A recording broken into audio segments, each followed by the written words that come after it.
ఇప్పుడు మనం కూడా దేవుని సన్నిధిలో ఒక మాట ఇద్దామా దేవునికి? ప్రభువా, నీవు నన్ను కూడా జ్ఞాపకం చేసుకుని నా శరీరములో, నా కుటుంబములో, నా ఆర్థిక జీవితంలో, నా ఆధ్యాత్మిక అనుభవాల్లో ప్రతి కొరత తీర్చేసి సర్వ సమృద్ధినిచ్చి బహుగా ఆశీర్వదిస్తే కూడా నేను నీ సన్నిధిలోనే ఇంకా గడుపుతాను ప్రభువా. స్తోత్రం చెప్పండి గట్టిగా. ఏదో ఆశ ఉంటేనే, అవసరం ఉంటే తప్ప వీళ్ళు ప్రార్థనకు రారు అనే దుర్మార్గపు నిందను తీసివేసే ఒక సాక్ష్యాన్ని మనము సంపాదించాలా.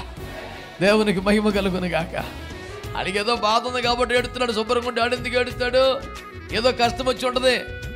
లేకపోతే ఒక రోజు 2 రోజుల 12 రోజులు గుడికి పోయి ఎవడని ఏడుస్తాడు పొరలేకపోతే సరే అని అన్నారు కొంతమంది. అది తప్పని నువ్వు దేవుని మీద ఇష్టముతోనే, సన్నిధి మీద ప్రేమతోనే నీ పనులు పక్కన పెట్టుకొని లోకాన్ని కాదనుకొని దేవుని సన్నిధిలో నువ్వు ప్రార్థనలో గడుపుతున్నావని ఓ సాక్ష్యాన్ని సంపాదించాలా వద్దా? మాట్లాడతలేదు మీరు.